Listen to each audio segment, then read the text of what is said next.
nalaglag na siya, nagsalita na. Doon nagsalita, 7 days. May kaso, may warrant of arrest. Yan bang hustisya? Wala kalukuhan ng hustisya dito sa ating bansa. Tuliro na sila. Should be charged alone. Pareho sila. Pareho sila dahil sila nakakalam nito eh. Silang gumawa nito. Marcos Jr., Bongbong Marcos, alam niya lahat ng kalukuhan. Panahon pa ni President Noynoy Aquino, panahon pa ni President Duterte, may nangyayari ng ganyan pero maliitan. Ngayon, alam niya, hindi niya binuko dahil kung bubukuhin niya, hindi na siya makagawa ng pera. He choose, pinili niya ang gumawa ng pera. Total, walang aangal, may kasalanan na lahat. Yun ang totoo nangyari.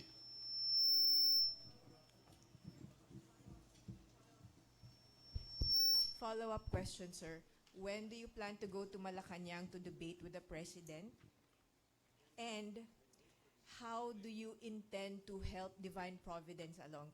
Because you mentioned that 40 years after EDSA, so 40 is a very important, auspicious number. How do you help, how do you intend to help Divine Providence along? Apart from the rally, apart from the debate, apart from the letter to General Bronner, what else do you want? What else are you willing to do? Kung anong rason nila na bakit nandiyan pa sila, yun, magdadebate kami doon. Anong rason nila? Dahil ako, nasabi ko na lahat. Divine Providence, dahil nga inantay ko itong 40th year, very symbolic ang number 40 in the Bible. Maski sa Islam, mayroon din number 40. So, yun, nasisiguro ko, I'm dead sure that matatanggal. Hindi pwede ipagpatuloy itong ganitong gobyerno. Niluloko na tayo. Hindi pwede, mga kababayan, huwag tayo pumayag na ipagpatuloy ito. Tuloy-tuloy na pagnanakaw nila hanggang maubos ang pera. Kinuha na lahat. Pera ang taong bayan, yung PhilHealth, PDIC, kinuha. Wala na. Hindi na mapatakbo itong gobyerno ito.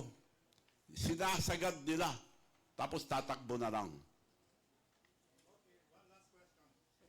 Sorry, when, sir? When are you going to Malacanang?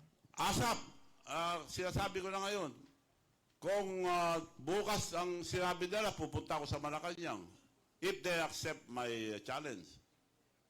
And yung one time, big time, the soonest possible, one time, big time na rally,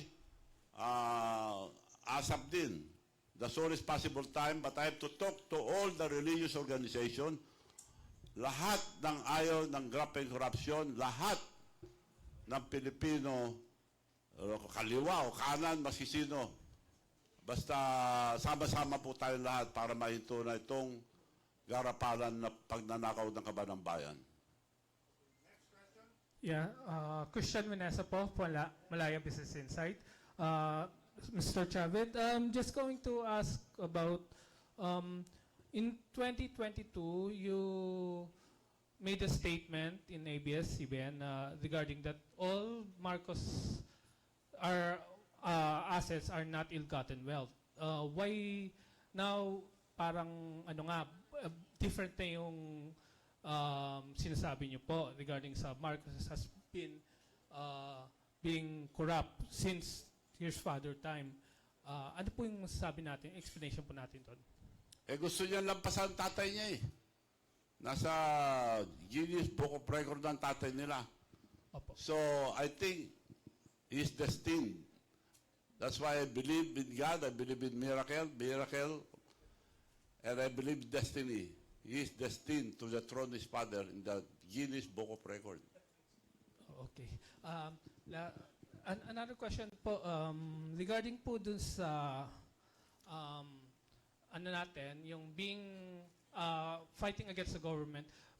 Sir, medyo may history tayo sa politics na parang medyo wary ang public. Pero how can you convince everyone that you're more credible as a person than those who are sitting in the administration or whatever na inakusa natin po na? Anong ibig sabihin? Yung ano po, sir, you mean, what you're accusing now is, syempre, is very big. Ang ano namin is yung sinasabi, syempre, automatic they will try to debunk or discredit what you're saying. What are you going to present na as a person na mas credible yung sinasabi nyo kaysa sa mga ipapalabas ngayon ng, syempre magka-counterattack yung mga inakusan nyo, particularly yung More credible yung sinasabi ko kay sila. Opo, so, And ang liwanag na nakawan. Naka-record. Naka-record lahat ang nakawan. Anong mapapala ko diyan? Wala akong mapapala. I stand to lose everything. Pero ginagawa ko ito para sa ating kababayan. I want justice. Po, Manong. Naimbag nga Aldaw Manong, si MJ po sa SMNA News. Happy New Year, sir. Sir, ngayong morning, hinuli po ng PNP si retired General Romy Pokis dahil po sa mga may panawagan po and may mga criticisms against the current administration. Anong comment mo doon, sir? And meron po kayong open letter to the Armed Forces of the Philippines. Baka po masamain nila, sir. At pailan po Ginagamit kaso. lang po ang mga pulis at taga-military para huliin who is against them. Kung sino man ang kumontra sa kanila, tinatakot nila, kinukulong. Kaya kinulong na, hinaresto si General Pukis dahil nagsasalita na against them. So lahat, gusto nilang bawalan lahat na magsalita. Sila lang ang tama. Ang gusto nila, ang pagnanakaw ng kaban ng bayan, sila ang nanghuhuli sa lahat. Ito lang example, dalawa, si Diskaya, nagsasabi ang totoo. Kinulong na. Si Saldico, importanteng witness yan, kinasuhan kagad. Kung mapatay yan, wala nang witness. Dapat kailangan natin si Saldico and Sara Diskaya para mag-witness sa lahat ng mga kaso. Sir, So maliwanag na tinatakot nilang taong bayan, wag po tayo matakot mga kababayan, kundi wala na mangyayari sa ating bansa. Anong sinasabi nilang 500? Hindi na magkasya ang gastusin ng 500 sa isang araw-araw. Nagbigay yata sila 500. Hindi na po magkasya ang 500 sa pagpakain ng ating pamilya sa isang araw. Manong, last na lang. Doon sa pagkaka-aresto kay General Pokis na naalala nyo ba o parang bumabalik ba yung latak ng martial law? Na nung panahon na yon, kinukulong po yung mga nagtatanong against the government.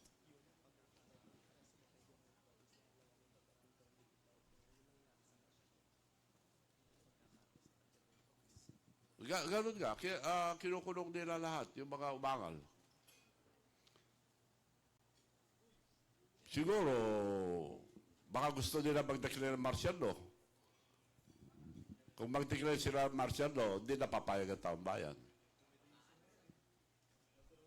Thank you, Manong. Ibig sabihin, kasabot ng mga sundalo. And I'm still hoping sa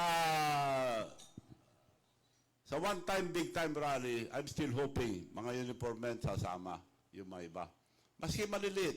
Kaya yung mga pulis na utusan, nahaharang sa mga pupunta sa Malacanang, huwag niyo pong harangin dahil ninakaw na ang kontribusyon niyo.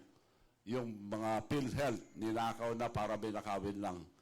Tinanggal. For the first time ever in the history of the Philippines, PhilHealth, zero. Ninakaw. Kinuha para sinamang ninakaw. Left and right ang pamimigay nila ng pera. Ang liwanag na yun. Harap-harapan, bastusan na. Hindi naman tayo papayag na Pilipino, gano'n na lang gagawin sa atin. Mga kababayan, lalaban po tayo. And I'm sure, kaya sinabi ko, hindi tayo pababayaan ng ating Panginoon dahil nasa ating katotohanan. Thank you, Manong. Isa lang po. Ano pong opinion ninyo sa mga sunod-sunod po na Iza Aldana po o Philippine Insider News? Ano pong masasabi po ninyo na yung mga nalilink po sa ating flood control projects tulad nila Cabral na medyo meron po tayong mga death na mga incidents po? Ano pong opinion po ninyo? Kailangan maimbestigahan yan. I don't believe na nagpakabatay yun. Unang-una, takot sa height yun. May tumawag sa kanya na pupunta ron. At nagbalik-balik doon na may tumatawag na punta ka ron, punta ka ron. Palagay ko, tinulak. Dahil siya magsasabi, yung mga, ang balita ko, siya nakakaalam lahat yung mga kalukuhan. Hindi nila magagawa yan kung walang blessing ang Malacanang. Hindi magagawa ang public works and highways lahat yan kung walang blessing ang Malacanang. Maliwanag yan. Gob, good morning. Val Gonzales po, DZRH. Yung inisa-isa ho ninyo kaninang flood and infra projects na nakita ninyo dun lang sa Ilocos Norte, 7 yung nailista ko. I don't know kung tama yung nailista ko. Pero inaantay kong banggitin ninyo kahit rough estimate lang po kung magkano ho yung nabanggit na mga flood control infra projects na manomalya. Nasa listahan. Nasa listahan yun, on record lahat. Lahat ng linabas ko rito, nasa listahan.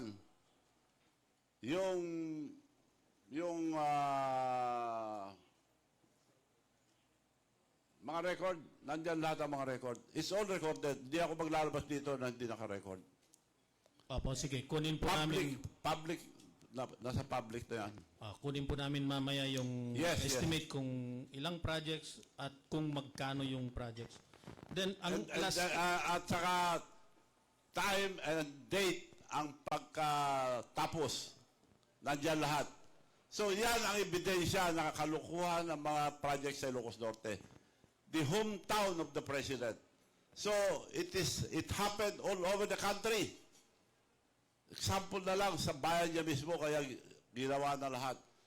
Kaya naglakas loob din yung mga engineers na gumawa dahil utos sa kanila para makapag-produce ng pera. Ang sistema, ibibigay yung project at babayaran nila diskaya kagad. At yung project, babayaran naman kagad. Kagaya sa Ilocos Norte, lahat ng project nila bayad na in advance. Advance payment. Si mismong diskaya nagsabi, advance payment. Kaya kinukulong nila eh. Last na lang, Gob. Yung rally, one-time, big-time rally na sabi nyo, kinakasan ninyo, kakausapin nyo yung mga religious sector at lahat ng galit sa korupsyon. Sa tingin nyo ba, Gov, ay mas makabubuting ito'y taon sa February? Sa buwan ng February kasi yung 40 years na sinasabi ninyo ay nangyari din ho nung February 1986. Nasa grupo yan dahil I will not decide for the date. Ang magde-decide yung religious organizations and the opposition, lahat na nagmamahal sa ating bansa, tatawagin ko lahat at tawagan nyo rin ako, magkikiusap ako na sila mag-decide ang date. I would prepare yung kabataan ang magsabi ng date para kasi dapat kasamang kabataan dito dahil ninakaw ng ang future ang kabataan. And I remember very well yung sinabi ang national hero natin. Sa dami ng sinulat, isa lang ang ano ko sa utak ko. Ang kabataan ang kinabukasan ng ating bansa. Yun ang sabi nung sa Rizal. So, nanyayan ko mga kabataan, huwag kayo matakot. Future niyo ito. Hindi po sa amin. Para sa inyo po ito. Kung gusto niyo pagpatuloy na ganito, nasa inyo yan. Pero kung ayaw niyo, tumayo kayo, huwag kayo matakot dahil future niyo ito. Pero Gob, kung sakaling makausap ho ninyo lahat ng mga religious sector at ang sabihin ho nila sa inyo ay ikaw na Gob ang magdesisyon, prefer po ba ninyo yung date na February din? Maganda rin, para malamig pa yung February. Maganda yung February. At may I would sasabay suggest. din dun sa 40 years na Yes, pasok pa rin sa 40 years. 1986 na sinasabi Pasok niyo. pa rin sa 40 years. Okay, so para lang klaro, kung kayo ho ang tatanungin, gusto ho ninyo gawin ito ng February 25, 2026 o ano po? No, 26. Dito, Opo. hindi na... Hindi, February, anong date po? Kung kayo po yung pagdidesisyonin. Ako, gusto ko ASAP. Ngayon na eh. Pero depende kung anong gusto doon mga grupo. Kung February, February. Okay. Thank you, Gov. Magandang umaga po, Darlene, kay Good morning. GMA Integrated News. Pagkatapos po nating ninyong talakayin yung mga issue at mga alegasyon, ano yung panawagan ninyo kay Pangulong Bongbong Marcos? Ito po ba ay para bumaba siya sa pwesto o manatili siya hanggang matapos yung mga investigasyon? Ang advice ko sa my former friend, dapat sumuko na siya. Mas maganda kung sumuko sa pulis o sa military, wag niyang antayin yung nangyari sa Libya. The strongman of Libya, si Gaddafi. Anong nangyari sa kanya? Tao bayan humuli, pinatay. So, Bongbong Marcos, my former friend, kausapin mo ng military o police, better surrender. Wala kang ligtas dito. Hindi ka makakaligtas. Ang laki yung ginawa niyong kalukuhan. Imposible mapagtakpan niyo to. Imposible. Hindi naman bobo lahat ng Pilipino. Ang liwanag, maliwanag pa sa buwan. Hindi tayo papayag dyan. Hindi papayag mga Pilipino. I'm dead sure, karamihan ng Pilipino lalaban. Last na lang po, yung sa one-time, big-time rally, meron na po ba kayong nakausap na personalities o mga grupo na nag-commit na sasama? Wala pa. Pero, ang nasisiguro ko maraming sasama. Salamat po.